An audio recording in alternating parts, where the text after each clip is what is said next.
Hi everyone, Dawn here, founder of The Quiet Turn-In, the personal growth ecosystem inside Skool. The link will be in the description. If you're watching this in school, I hope you get a lot from this. This is mental toughness, and it is mental toughness versus resilience and failure and catastrophic thinking. This session is quite important because it changes how we view pressure, setbacks, and failure itself. A lot of people think resilience and mental toughness are the same thing, but they're not. Resilience is I can survive this, and mental toughness is I can use this. That difference changes everything. So resilience is adaptation. It is when life hits, when plans change, when things go wrong. A resilient person adjusts and keeps on moving. They recover. A few examples, they, find another route when the traffic hits, reorganizing after losing money, getting back up after disappointment, and continuing after emotional pain. Resilience is recovery. Mental toughness, however, it goes a lot deeper. It's not just surviving pressure, it's the mindset you have during the pressure. A mentally tough person will stay composed, reframe problems, looks for opportunity inside the difficulty, refuses emotional collapse, remains solution focused. So the resilient person would adapt to the traffic, if you're talking about the traffic. A mentally tough person would use the traffic to listen to an audiobook or learn something useful. Use that time to as a gift rather than trying to find your way around it as quickly as you can. The one survives the obstacle and the other one transforms the obstacle. So yeah, that is mental toughness.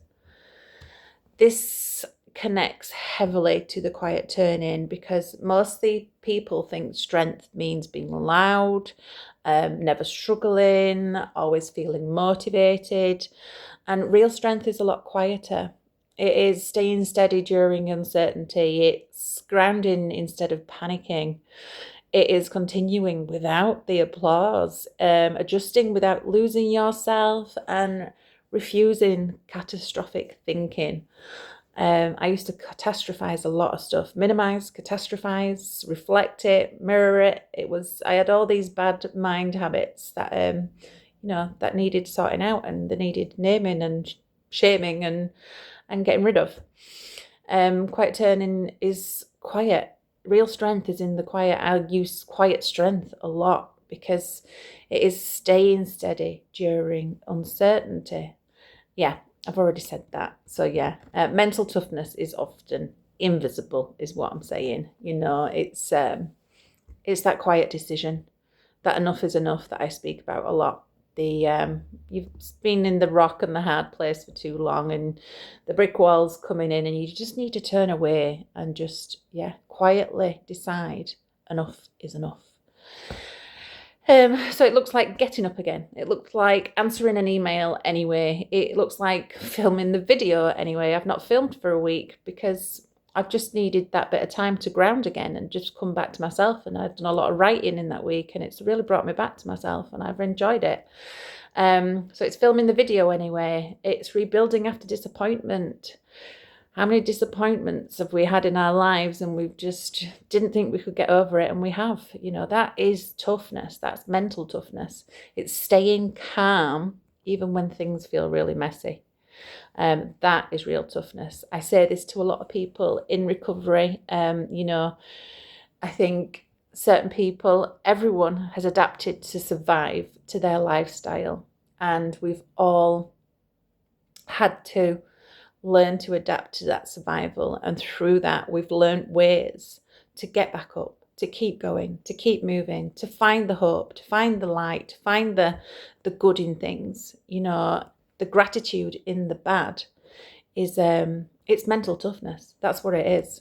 So the catastrophic thinking, this section is one of the most important sections for me. I Catastrophic thinking is turning discomfort into a disaster inside the mind. It's I used to do this a lot. I used to play conversations that had not happened, have arguments with people that weren't there, just in case I bumped into them. This is all catastrophic things. If something small went wrong, I'd I'd be so fearful that it could get blown up into the worst thing. I would think of the worst case scenario for everything, and then anything better than that would be a bonus. That was kind of the way I thought. So, like, I don't know, for the traffic or a delayed flight, you can think things like everything is ruined, this is a nightmare, this always happens to me, the self-pity, now everything's going to fall apart, all that kind of out of reality stuff, the unrealistic stuff. The event becomes a lot bigger than reality. So the problem is the catastrophic thinking. It destroys adaptation and it paralyzes action. Signs of catastrophic thinking: imagining worst case scenarios immediately, assuming failure before trying. We can do that a lot, that fear. Emotional spiraling, spiraling, spiraling all the way up, spiraling all the way down. I got into spirals all the time. One of my therapeutic art pictures, one of the first ones I ever did, was a spiral, because that's where I felt I was. I was in this spiral and I could not get out. It was just a spiral staircase going down. It was not going up, it was going down. Treating setbacks as permanent. Just because we failed at something doesn't mean we've got to stop. We've just got to change. Over attaching identity to their outcomes. Panic-based thinking. All this kind of stuff. So mental toughness response is mentally tough people will push back through grounded thinking, realism, a bit of stability, a bit of clarity, which we get in the quiet turn, and you will get in here, your clarity, your direction. Mentally tough people will ask questions like, what can I actually control? What is actually true? My head can lie to me all the time. It lies to me all the time. My emotions lie to me all the time and tell me I'm in trouble when I'm not. It's it's identifying these things and realizing what is the next move? How serious is this really? And what they will ask, what opportunity exists in this. We speak a lot in quotes and things about pain being one of the biggest teachers. Why is that? It's because opportunity is in that pain. You see things, I see things clearer. I want to plan something to do to not go back into that pain, to not repeat the pattern. And this is that's the psychological discipline. This is why psychology is in here as well, because I believe everyone knows a lot about psychology and they just don't realize it because it's a higher education thing that we should know about, and it's not everyone knows psychology and learning behaviors and how people act and how their emotions work and how their brain works and how we store memories and things. It's all stuff that we can all know. It's fantastic. So one of the biggest quiet turning lessons is this: not every difficult moment is a crisis. Sometimes life is simply inconvenient, it's uncomfortable, it's uncertain, it's delayed, it's imperfect. The nervous system wants the certainty. Mental toughness develops stability without the certainty. That changes the entire life, your entire life. So failure, this is where most people collapse emotionally. Most people see failure as identity. When I first started to really work on myself, I focused a lot on the negatives. And I realised my younger days, I couldn't think of any, I could think of some, but not many positives. I focused on the negatives and where I'd failed and where I might have made a wrong decision. And, I saw that as my identity. I'm a failure, I'm no good, I'm hopeless, I'm helpless, I'm useless. All these things that I fed to myself. Mentally tough people, though, see failure as feedback.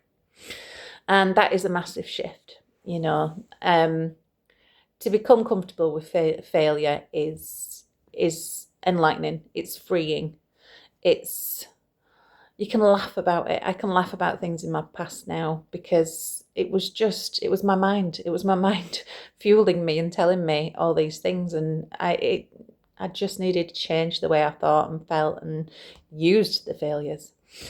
So that is the massive shift. Weak ego response to failure.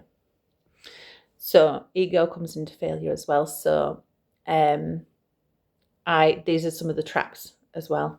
The blame trap, the shame, the hiding, the excuses. There was an excuse for everything I did. I had so many good excuses. Defensiveness, avoidance, or quitting, just totally stopping altogether. The ego protects the identity. And if you feel like failure is your identity, then these will be, part of your daily routine. They were definitely part of mine, still are today. I still get defensive, I still avoid things, I still feel like quitting sometimes, but I don't. I just keep going. A setback is not the end. It is just a setback. It is just a pause. This is why the pause is so important inside the quiet turning. We need that pause to gain clarity again, to gain ourselves back again, to realise why we're doing this, to realise why we're growing, where we were and where we are now. So mentally tough people respond to failure through asking things like, what did this teach me? What skill am I missing? Where was the weakness? What must I improve and what can I adjust? Failure becomes information, not the final verdict. So success and failure are both feedback. If failure is feedback, you stop fearing mistakes, you recover faster, your confidence grows, experimentation increases, and action becomes easier. People who fear failure become rigid. People who learn from failure become powerful.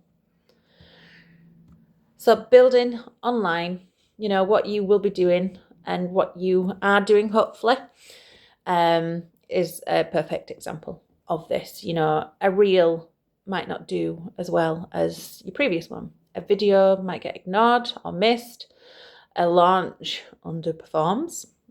Growth slows. That's old mindset would say that you're failing. But the mental toughness mindset says, this is good. This is data. You can use this stuff to then improve your hook or improve the structure or improve the consistency or improve the message or just continue anyway. Just make something a little bit clearer. That's the mental toughness in real life. So core principles in this: resilience recovers, mental toughness transforms. Catastrophic thinking weakens action, push back against emotional exaggeration. Failure is feedback, not identity. Toughness is mindset under pressure, not the absence of struggle. Confidence grows through adaptation, not perfection. So, a little exercise, failure reframing. So if you do these, this is fantastic. This about 15 minutes on this will do. So write down 5 of your recent failures or disappointments. Doesn't have to be anything big or thing. It can be just something small. And just write one answer for each one. So what happened? How did I react emotionally? What story did I tell myself?